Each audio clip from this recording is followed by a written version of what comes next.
Good evening, everyone. It's good to see you. Zadie, Henry, Marina, and Erwin who just logged on. And welcome Toby and Paul who are with me here in person. And Melissa down there. So welcome, Melissa. So we have very good. We have a good showing here tonight, both in person and on Zoom. Welcome, Susan. Good to have you with us, Susan. And we'll jump into the Gemara in a moment. We're going to be on 9b, that is Tes Amud Beis. Very easy to find. It's the first Mishnah on the page. Yes, you'll notice I said the first Mishnah on the page. We have 1, 2, 3, a whopping 3 Mishnayos, all on the same Amud of Gemara.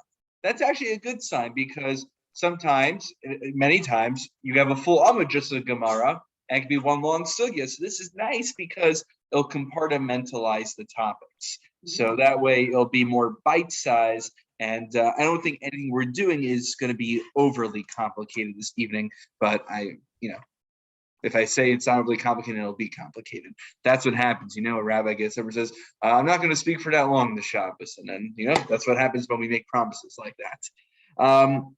I wanted to follow up, Paul. You had a question last time, and Zadie, I think you also brought this up, which was we're talking about translating, right? That was last week. Feels like a while ago. So we talked about translating the Torah versus translating Nach. And what you asked was, Paul, was what do we mean in terms of translation? For what purpose? Are we talking about learning from translations? Are we talking about using a translated Torah for Kriyas Torah on Monday, Thursday, Shabbos, etc.? So actually, it's a machlokus. I believe there's at least 4 opinions, but I'll tell you what I remember off the top of my head. The Ramban actually says the translation of the Gemara of the Torah is even for the purpose of fulfilling the mitzvah of Kriyas Torah, of reading the Torah in shul. So there's a reason he said that's the Ramban. There's a reason why I always come with the Masifta Gemara. These want to give you all the opinions. That's the advantage of this one. So click over here.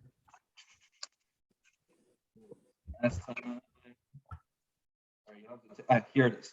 Yes, it is correct. It is the Ramban. It's actually not the Ramban. It's on Zayin off on 17a, but the folks in Masifta did us a favor and told us where it's located later on. But he says this is even for the mitzvah of the Torah, whereas the Ran in his commentary on the Rif says that no, you can actually use it for the mitzvah of reading from the Torah, but for the mitzvah of Ksiva Sefer Torah. The 613 mitzvahs of Torah is for everyone to write their own Torah. Very nice way to conclude the Torah, right? And so, have our own Sefer Torah, right? Imagine, in addition to day school tuition, you also have to buy yourself a Sefer Torah, which is probably just equivalent to 1 year of day school tuition. No? I don't know how expensive the Torahs go for these days. You know what?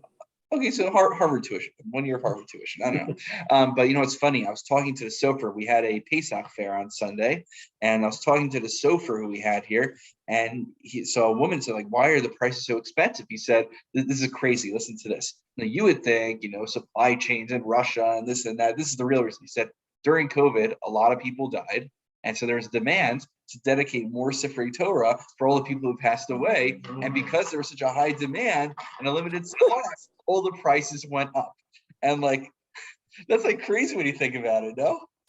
It's sad, but it's also that's you never think that was one of the consequences of COVID was going to be that, getting us the price of Sifrei Torah were going to shoot up. In a very dark way. It's very it's funny. Yes. Okay. But then the third approach in the Torah evidence, what are you talking about? A Sefer Torah needs to be written in the language of God. You can't feel even the mitzvah of writing a Sefer Torah. So how do regular Joes like me who can't, most of us who can't afford to have our own family private Sefer Torah, what do? So there's different opinions, but some would say that having maybe a chumash to a certain degree, having a Sfarim nowadays could fulfill that. Potentially. So now we have printed Svarim, you have your Art Scroll Stone Chumash at home, arguably that could help fulfill that mitzvah. Because if you don't need a genuine Sefer Torah, but even a translated Sefer Torah could work, then we're not really talking about a bona fide Sefer Torah. It's just something that you need to be able to learn from. And that's actually the third answer, the Turei Evan, which is a very helpful commentary throughout in Sefer Moed here in general. The Turei Evan says, no, it's not talking about reading from the Torah. It's not talking about writing the Torah. It's just about learning from it. The question is it mutter? Am I allowed to learn from a translation of the Torah? And so this brings us to a further discussion about the permissibility of translating the Torah. So, hopefully we've heard a Gemara in Gittin that says, that because we were going to lose the entire rabbinic tradition, the entire Torah tradition, had we not written it down, even though Torah Shabbat Peh, the oral Torah, is supposed to be the oral Torah, we wrote it down nonetheless, violating the Torah by doing so, because we said if we don't write down the Torah, the oral Torah, well, we won't have an oral Torah. So for the same reason, there was an absolute necessity to translate the Torah, because otherwise we wouldn't be able to learn it. Now the question is, does this permit all translations? Most Rishonim think yes. The Ramban thinks no.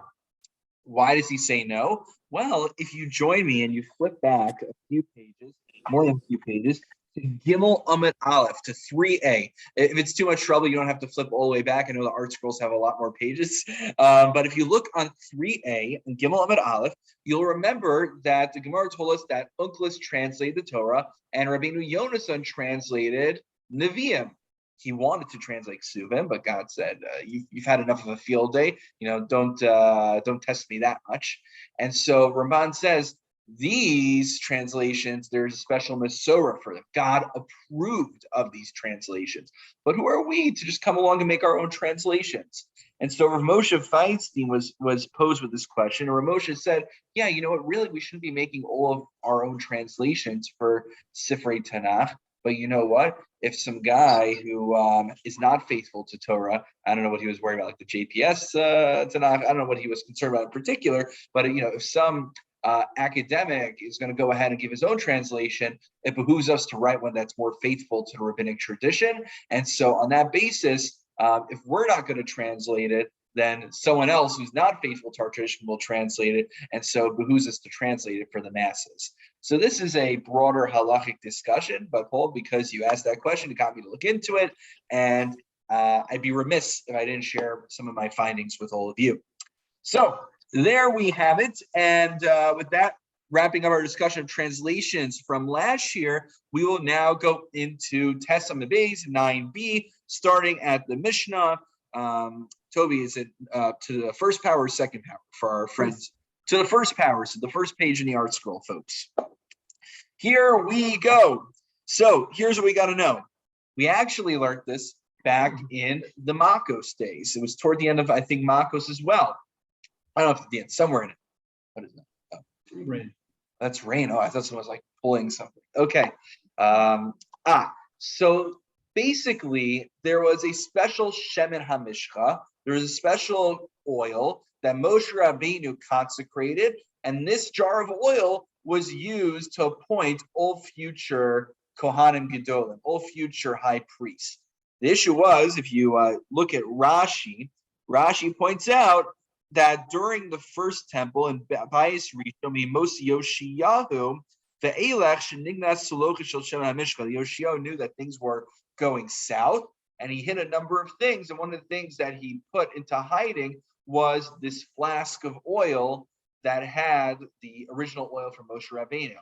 So there's basically two kinds of Kohanim. There are the Kohanim who are the real deal. They were the real McCoy. They actually got appointed with the oil, the Shemen HaMishcha.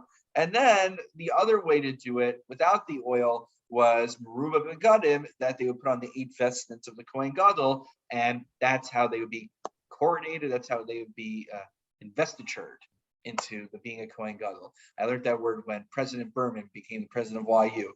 Everyone learned a new vocabulary word. It was called an investiture. So I learned something there. Okay, now that's what we need to know. Now, Ein Ben Kohen Mashuach B'Shemen HaMishkan L'Meruv B'Begadim Ela Par Haba Kol Mitzvos. So for most things, there's really no practical difference between whether a Kohen was appointed with the original oil or whether the Kohen just puts on the garments and then begins acting as the Kohen Gadol based on the appointment from Beis Din, presumably. Except for a parabal kol mitzvos, which is if the Kohen makes a ruling and violates something in the Torah, so then he has to bring a special cow offering to atone for the sin. This is only a cow is brought only by a Kohen Gadol. If it's not a Kohen Gadol, it'd be brought, I think, from maybe a sheep or a goat, if I'm not mistaken, as the sin offering. So that's when the you say cow, between the two. Moshe, when you say cow, you're talking about a female bovine, or we're talking about a bull? Yeah, so it's par, not para. So presumably that, like Toby says, that's a male cow. Is it dafka male? I think so, but I can tell you what's in front of me. It says par. So a par as opposed to a para is male. A bull would be a shore, no? Yeah. So yeah, the hay at the end is feminine. Okay. Right. So here we go. Now that's distinction number one. Distinction number two. So let's say the Kohen was out of commission. This reminds me, okay, I don't want to get too political, but just to give you an example, they say that, what's her name, Kamala Harris became the first woman president of the United States because when Biden had to go for his colonoscopy for an hour or so, so from a legalistic standpoint, she became the first female president of the United States. So basically, let's say the Kohen Gadol is out of commission for a little bit, and so they need to put in a replacement Kohen Gadol. And now so the president, the Kohen Gadol, is back in shape. He gets back into his job. So what is the fate of his substitute? We'll talk about it more in the Gemara, but so far what the Mishnah tells us is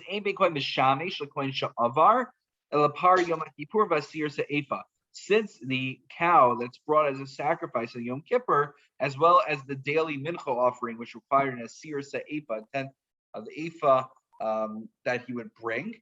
So since you only bring one of those, the actual acting Kohen Gadol would bring them and not a previous Kohen Gadol. But whereas other areas of halacha regarding these special restrictions, such as a Kohen Gadol not marrying a widow, not marrying an almana, as well as certain requirements for grooming, etc., this substitute remains sanctified by the status of Kohen Gadol, and it doesn't get removed from him so easily. End of the Mishnah. So, there's no time limit that I'm aware of. He served for 1 day. I think he becomes Kohen Gadol. Yeah. So, but we're actually going to talk about in the Gemara to what extent does he maintain that status. So don't worry. Okay, up to the Gemara. So this is what the Gemara usually does. After it says in the Mishnah that the only distinction between these categories is such and such, so then the Gemara is going to make an inference and say, but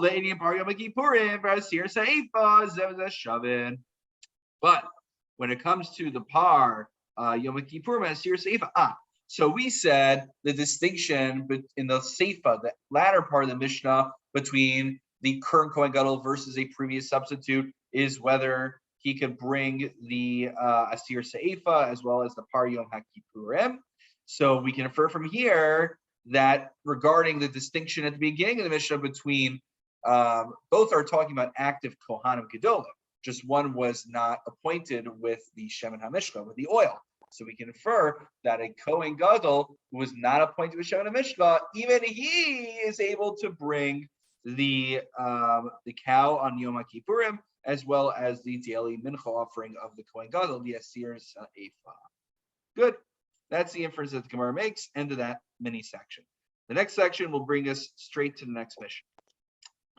Masnisan to lo Rabbi Meir. So we are going to assume our Mishnah is not like Rabbi Meir. Wait, what does Rabbi Meir say, you may ask? Well, the Gemara will tell us. Di Rabbi Meir, because if you were to assume our Mishnah is in accordance with the sheet of Rabbi Meir, Hatanya, the following brisa is going to show us how Rabbi Meir does not comport with our Mishnah. Maruba V'Ganim, regarding a Kohen Gadol who is not appointed with the Shemen HaMishka. Yeah, I'm going to keep using the term Shemen HaMishka. Shemen HaMishka, again, is the appointing oil for Moshe Rabbeinu. Maybe Paraba Akol Mitzvos Divrei Rabbi Meir. So Rabbi Meir assumes that even a Kohen Gadol who's not appointed with the Shemen HaMishka, he will nonetheless still bring the par, he'll bring the cow to atone for the sin, even though he was not appointed with the Shemin HaMishcha. That is against our Mishnah, which says no, that's a distinction between whether you're appointed with oil or whether you are not. And since we're quoting the Brisa here, we tell you the other opinion, which is the opinion of our Mishnah. The opinion of our Mishnah is in accordance with the Chachamim, that they say a Kohen Gadol that was not appointed with the oil does not bring this special Kohen Gadol offering, because as much as he serves as a Kohen Gadol, there's still something missing. By the way, this shouldn't be such an unfamiliar concept. Obviously, there's many distinctions, not completely analogous, but think about smicha. In smicha, right? We're actually going to talk about this in our Sefer Chinuch class on Sunday morning, because we're going to be talking about Kiddush HaChodesh and how you need smicha in order to sanctify the new month and to decide when it's a leap year. So we lost the Masorah for smicha. So what I have today from the Rabbi Isaac Elkan Theological Seminary is a degree in rabbinics, but it is not the original smicha from Moshe Rabbeinu, which limits what kind of authority rabbis have today. We can still inform halachic matters, but we don't have the power to do certain things, such as sanctifying the new month. So what happened was, I don't want to spoil too much for our Sunday morning shir, that there was a fellow named Hillel. He was the son of Rabbi Yehuda Hanassi, not the original Hillel. Hillel a number of years later. So he had smicha, but he was one of the last people to have it, and he saw where things were going. He decided with his power and smicha, he was going to sanctify the months and leap years for all future years until Mashiach comes. So when we decide it's Rosh Chodesh today and we have our calendar, it's done on his authority. Point being is that it feels a little bit analogous to me that there was the original Kohen Gadol with the Shemin HaMishcha, and now there's like us who are kind of like, trying to fill that role today in the rabbinate as well. Okay, so coming back to the Gemara. My time of Rabbi Meir, why does Rabbi Meir think that there's no distinction even for bringing this cow offering for a Kohen that was not appointed with the Shemin HaMishcha? So Rabbi Meir, so the Tanya Mashiach Ainli. I don't know what to make of the word Mashiach in the pasuk. Ela Mashuach b'Shemin HaMishcha. Rather, this word in the pasuk Mashiach is coming to tell me someone who is Mashuach, someone who who's been appointed with the anointing oil. He will bring these offerings. But where do I know that someone who was not appointed with the oil, only with wearing the garments, that he too brings this offering? Talmud Lomar Ha Mashiach. Why do I have to use the hey hayidiyah, the prefix of a hey? That extra hey comes to include another category, which is even a Kohen who was not appointed with the Shemin HaMishcha. Okay, so we see that Rabbi Meir does not comport with our Mishnah. That's where the Gemara is standing right now. But you see, Rabbi Meir only doesn't comport with the Reisha, the former part of the Mishnah, the beginning of the Mishnah. But how can you make a statement that Rabbi Meir does not fit with the latter part of it? In fact, it might look Rabbi Meir. Ema Seifa, let's try to read the Seifa together and see, in fact, that Rabbi Meir does comport with the Seifa. And maybe he is the author of our Mishnah. There's background noise coming from somewhere. If we could mute ourselves. I'm just going to mute. We're all okay. I think we're good. Obviously, unmute if you have a question, please. So, but my Kimzolo Rabbi Meir. Where do you see that our missions are Meir? Ema Seifa. If you're going to say our mission is not in accordance with Meir, how are you going to understand the Seifa? So the Seifa says,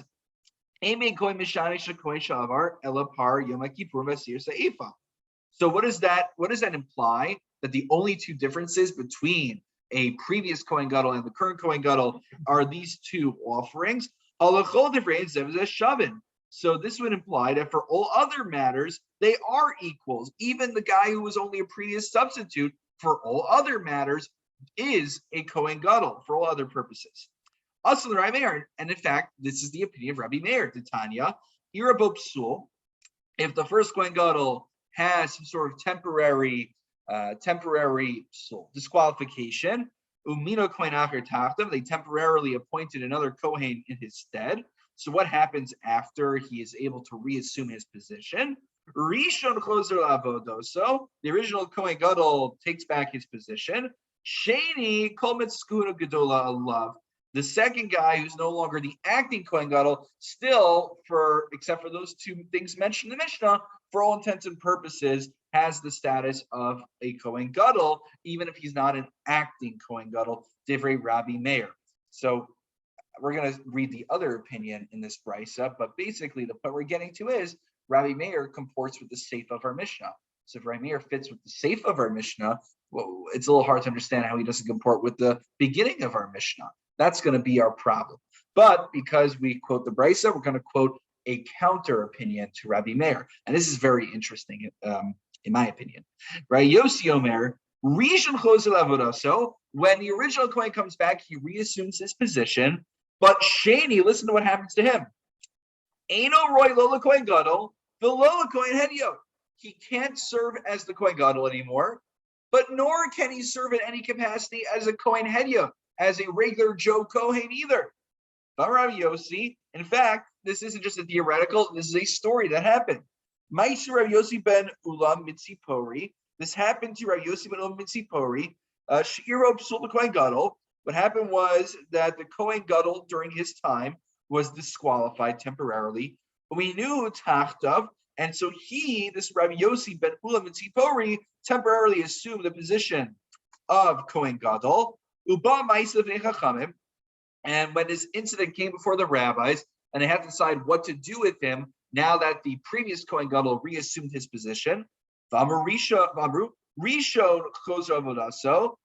original Kohen Gadol reassumes his position. Shani Eino Roy Lola Kohen Gadol, the Lola Kohen Hedio. The second guy can't be a Kohen Gadol. He can't do any of the services of the Kohen Gadol, nor can he do any of the services of a Kohen Hedio. He can't dress like Kohen Hedio either. Why? Kohen Gadol Mishum Eva. So we're going to learn two important concepts to know in Shas in general. The reason he can't do any of the services of the Kohen Gadol is this is called an extrinsic concern. Intrinsically speaking, he has a status of a Kohen Gadol, and he could perform the general services that a Kohen Gadol would, and has the same status as a Kohen Gadol. However, he does not perform any of the responsibilities of the Kohen Gadol because this would create competition. Because the acting Kohen Gadol will feel, that this is a threat to him. If I'm the real Kohen Gadol, why is he taking my job? It can naturally lead to tension over here. So we say, you know what? Really, you could, but Mishum Eva, don't do it. Where else do we see the idea of Mishum Eva, Mipnei Eva, in halachic literature most commonly? So we see it in Jewish, non-Jewish relations. There are many halachos that we will do, or things that we won't do, mipnei eva. So in particular, one of the most famous examples, arguably, is saving the life of a non-Jew on Shabbos. You see, in general, the halacha is one's not allowed to break Shabbos. The rationale for breaking Shabbos is that really, I shouldn't even be allowed to save a Jew on Shabbos because it's not one of the three cardinal sins. So I shouldn't be allowed to break Shabbos. But because, sorry, I may have misspoken over there. I shouldn't be able to break Shabbos for any. That's the assumption in general. I misspoke. Why? But so in general, this gets a whole question of Hutra, Dechuya, maybe it's different, but just a whole other shir. But basically, this is the assumption. The Gemara says you shouldn't even be able to actually violate Shabbos. But because if I save someone's life now, they'll be able to keep Shabbosim in the future, therefore I'm allowed to save their life. So it's not that we dislike non-Jews, it's that the svara, the rationale to break Shabbos, save someone's life, is so that person will keep Shabbos in the future. But if non-Jews aren't commanded, in fact, they're not supposed to keep Shabbos, then there wouldn't be this dispensation to save a non-Jewish life on Shabbos because it doesn't feed back in to the observance of Shabbos. But he could convert down the road. Yeah, but that's not really. We assume things based on chazakos. So Paul asked, what about maybe he could convert? Based on the trajectory that he's in right now, conversion doesn't seem to be on the menu. Now, if he was someone who was in the process of converting, that'd be an interesting question, how far we take it. But we have to put things in categories. So the question is, why can you save a non-Jewish life on Shabbos? So the main reason probably is Mipnei Eva, that this is very politically incorrect, I know, that if we don't save non-Jewish lives, good luck having them save our lives. In fact, you'll probably have another pogrom on your hands. So that's one of the reasons, Mipnei Eva, because we don't want to have derision from non-Jews. There's a question, how can Mipnei Eva be a reason to supersede a biblical issue. Well, if you assume Mipnei Eva is Pikuach Nefesh, meaning nowadays, if there's bad PR for a Jew in America, hopefully it wouldn't lead to like murders and violence, but certainly back when we were under dominion of Christian countries and other places, if there was bad PR for the Jews, it wasn't just that we were going to be on the front of the New York Post, but it usually led to murder. So this case here with the Kohen Gadol, the use of Ava is very different than the other cases. There's no pekuach nefesh or risk of bodily harm here. It's just more of the hurt feelings or whatever. So that's an interesting point. So Henry says, well, here, what's the Mipnei Eva? Like here's right. So here it might be like not the classic Mipnei Eva that we think of in Jewish, non-Jewish relations, but it might just be the Mipnei Eva in general. Like we just don't want to create tension where there doesn't need to be tension. Now, interestingly, that you say that there wouldn't lead to violence. If I'm not mistaken, part of the historical lead up to the story of Hanukkah, the way that it's always portrayed to me. I remember, in rabbinic literature, when you're a kid, it's like the Jews are living happily, minding their own business. And one day, this bad guy named Antiochus came along and said, the Yidden are not allowed to learn Torah anymore. And then we fought, and okay, great.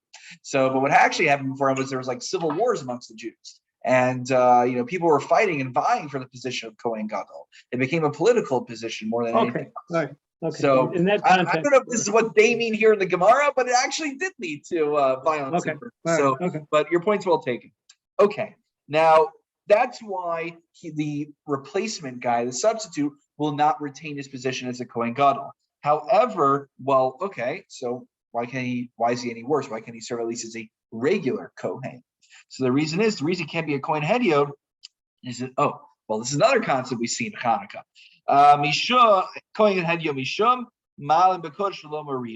Because once you go up in Kedusha, you do not descend in Kedusha. But that makes no sense.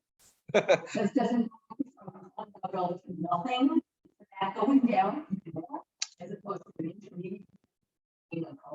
I'll get so Toby asks as follows.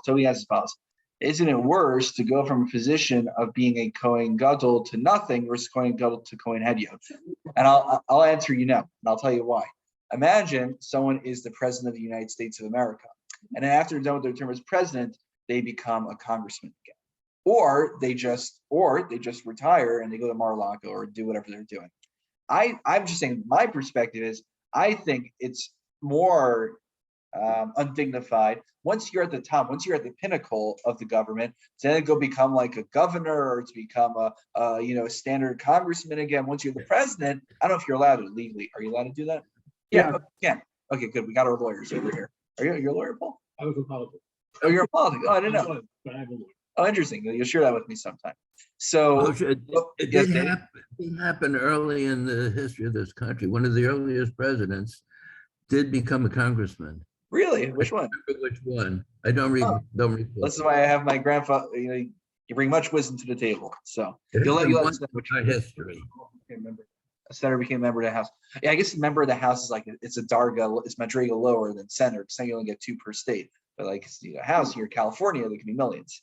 So interesting. So that's John Quincy Adams. What? It was John Quincy Adams. John Quincy Adams. All right, we always got it. Henry, you're always there, like fast to Google things for us. I think he's right. Yeah, I admit I did not know that off the top of my head. $20 bill, right? Is that John Quincy Adams? I think Henry's probably right. Okay. Soon it's going to be who was the woman that did the Underground Railroad? What was her name? Wow, is this like U.S. history quiz today? Harriet Tubman. I think they want to put Harriet Tubman on the bill instead of John Quincy Adams. I don't know if that's going to happen. That's just not John Quincy Adams, is it? Oh no, it isn't. Right. No, wait, who's $20 bill? Okay, I'm going to stop making you guys Google things. All right, it's fine. Okay, let's go forward. So okay, here's the question. We're too much on both sides. Let's continue. Andrew Jack's here. Oh, Andrew Jack. Okay, fine. Okay, sure. Okay. So our question is as follows. We said that Rabbi Meir cannot be the Tana of our Mishnah. Why? Because Rabbi Meir thought that in the Reisha, we said that a Kohen is not appointed with the Shemin HaMishcha, he cannot bring the Paraba Kol Mitzvos. He doesn't bring that special offering only for the Kohen Gadol when he sins. However, Rabbi Meir seems to be the Tana of the second part of our Mishnah.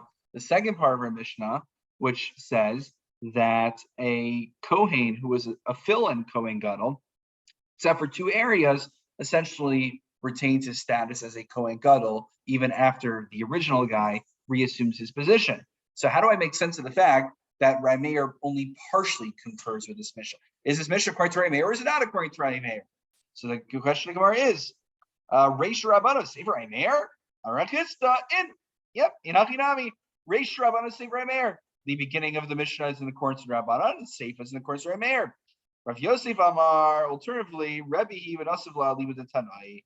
So this Mishnah is written by Rabbi Yehuda Nasi. Rabbi Yehuda Nasi is telling us, I paskin like the Rabbanan in terms of how I distinguish between a Kohen Gadol who's anointed with oil versus anointed without oil, and I hold like Rabbi Meir in terms of to what degree I distinguish between an acting Kohen Gadol versus a previous substitute Kohen Gadol. End of the Gemara here. Now, you might be asking, what's the difference between these two answers? Anyone wondering? Did anyone wonder that? Because Rabbi Yehuda Nasi was the one who wrote the Mishnayos. So the first answer is the ratio is according to Rabbanan, and the Sefer is according to Rabbi Meir. And then what's the next answer? Rabbi Yehuda Nasi held like the Rabbanan in the ratio that he wrote, and the Sefer he held like Rabbi Meir. Isn't that saying the same thing twice? Because Rabbi Yehuda Nasi was the one who put together the Mishnayos. So, right, what's the difference between the two answers? So one suggestion given, I think it's by the Ritva, if I'm not mistaken. The Ritva says that we have a general principle in the second Erevin, based on the second Erevin, and then Vavam base, that says Rabbi Meir, Rabbi Yossi, I love Rabbi Yossi. In general, when Rabbi Meir, Rabbi Yossi, which we just saw in the Brisa, they get into an argument with each other, we hold like Rabbi Yossi. So what's the significance of the second answer? The fact that Rabbi Yehuda Nasi Dafka says, even though in general we hold like Rabbi Yossi, Dafka showing you that here we hold like Rabbi Meir. So that's the significance of the second answer. Whereas according to the first answer, yes, the second opinion of the Mishnah is Rabbi Meir, but it would be superseded by Rabbi Yossi, who holds that a previous Kohen Gadol does not serve as a Kohen Gadol nor as a Kohen Hedyot. Okay, good. That was the big chunk of Gemara. Now we just got little bite-sized things. So the next Mishnah introduction goes as follows. We're going to distinguish between a Bama Gedola and Bama Katana. So we might be familiar that when the temple stood, and at a certain point when Mishkan Shiloh, I believe, was standing as well, the only place that you could go to bring your karbanos was to the Mishkan, to the tabernacle, or to the temple. However, during the time when there was no shul available, that's when it was appropriate for everyone to have their backyard minyanim. But now the shul's back, we're supposed to have a centralized place of worship. Okay, I know I'm preaching to the choir. So I couldn't resist that. I'm sorry. Now, so what does it mean? Back in the day when there wasn't a centralized place of worship, you were allowed to have your own private altar in your backyard. But once there was an established temple, you're supposed to bring your offerings to the temple, to the house of God. So even though during certain periods of Jewish history, one was allowed to have their own personal bama, their own personal altar, still they weren't allowed to bring everything on that altar. And the Mishnah will tell us precisely what one was allowed to bring on a bama katana. And a bama gedola, basically, if you look in Rashi, points out, when the Jewish people were in certain places like Nov and Givon, it wasn't as established as in Shiloh, and certainly not as established as in Beis HaMikdash, but it had like an intermediate status. It's better than a bama katana, than a personal bama, but it's not quite the same thing as the altar in the Beis HaMikdash either. So there are only certain things that you could bring on a bama katana, certain things that you could bring even on a bama gedola, and then of course the highest level is the Beis HaMikdash. Here we go. Ein bein bama gedola bama katana el psachim. The only difference between a bama gedola and bama katana is that you could bring a carbon psachim, the Pesach offering. Very relevant for us. You can bring the Pesach offering on a bama gedola, but you cannot bring a Pesach offering on a bama katana. Zaklal, this is the general distinction. Kolshu nidar v'nidav. Remember these words? A neder versus a nidava. A neder is I, as a gavra, will commit to donate something to the Beis HaMikdash. Nidava, remember, is I say Bessie over there, she is now consecrated to the Beis HaMikdash. So anyway, something that is nidar v'nidav karababama. So if you just out of the goodness of your heart want to bring an offering to God, that you can bring on your own personal bama. Is something which is not something you volunteer, i.e. something that's obligatory, eno karbabama, that cannot be brought on a personal altar, that has to be brought on the communal, on the bama gedola. That is the Mishnah. The Gemara asks, Psachim v'sulo. If you read the latter part of the Mishnah distinguishes between obligatory karbanos and non-obligatory karbanos. So why is the Mishnah singling out a karban psachim? So Ema aim psachim. What it means is it's using the psachim as a paradigm. Any karban that aligns with the characteristics of a karban psachim, that can be brought on a bama gedola. So money, Rabbi Shimon. So this is the opinion of Rabbi Shimon, as we'll elaborate. The Tanya, Rabbi Shimon Omer, Af tzibor lo hekrivu el psachim b'chova shekavu lehem zman.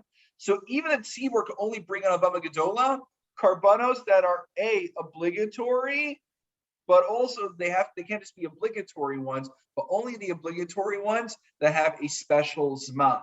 The karban Pesach has to be brought on time for Pesach evening.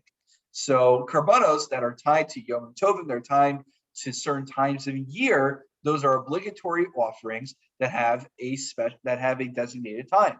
But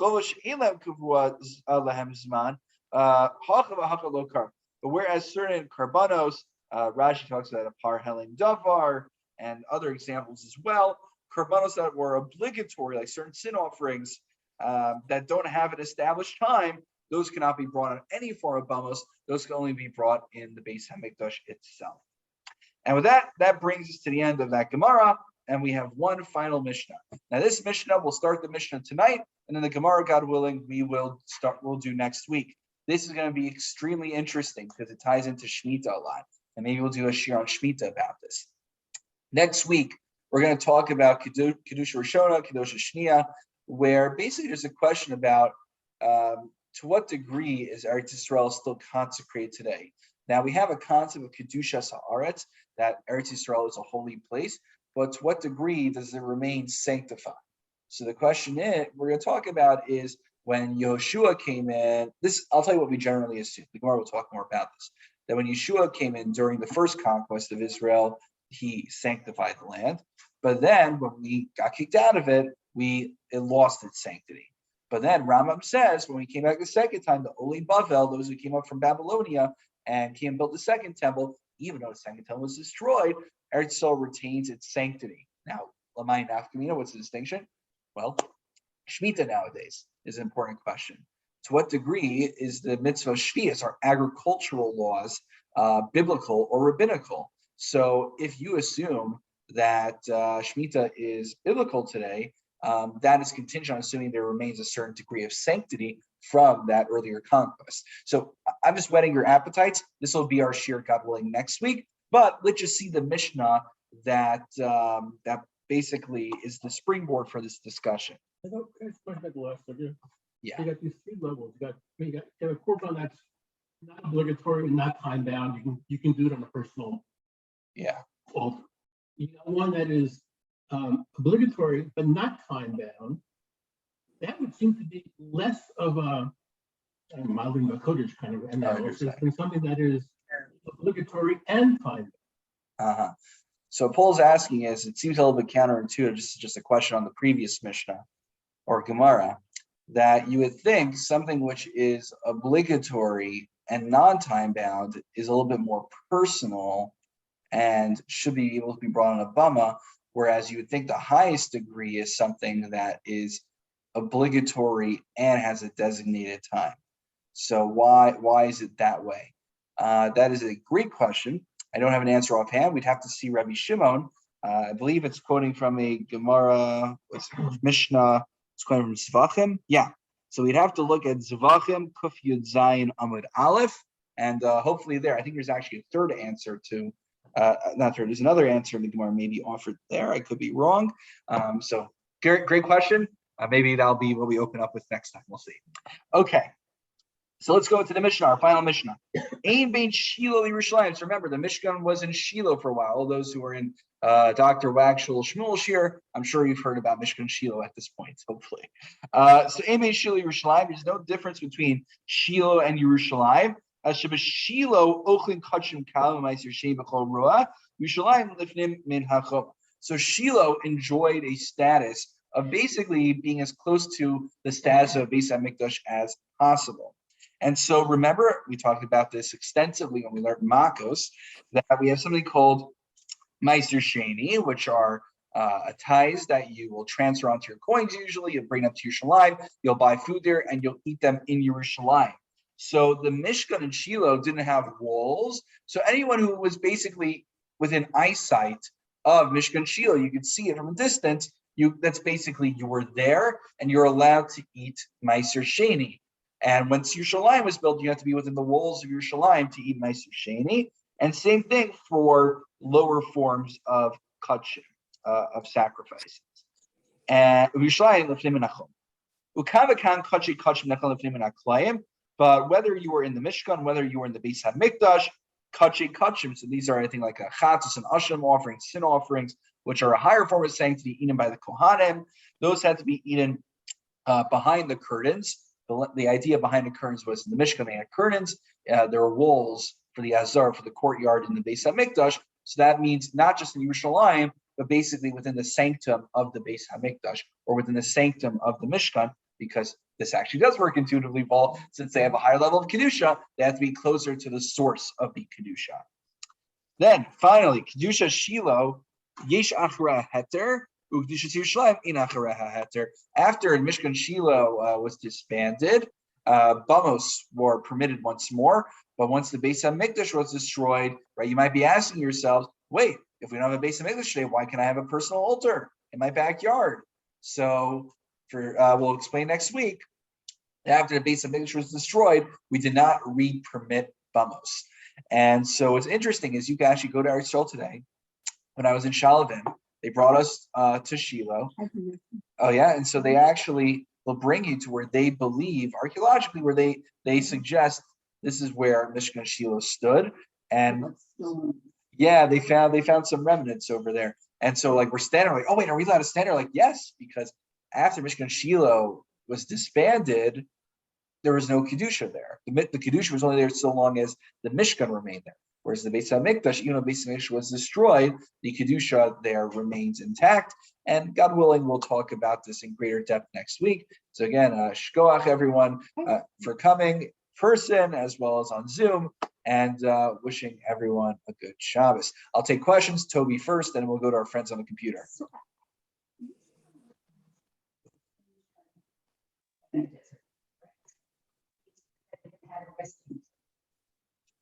While they were in Israel prior to the creation. So why the comparison was why not the Midbar?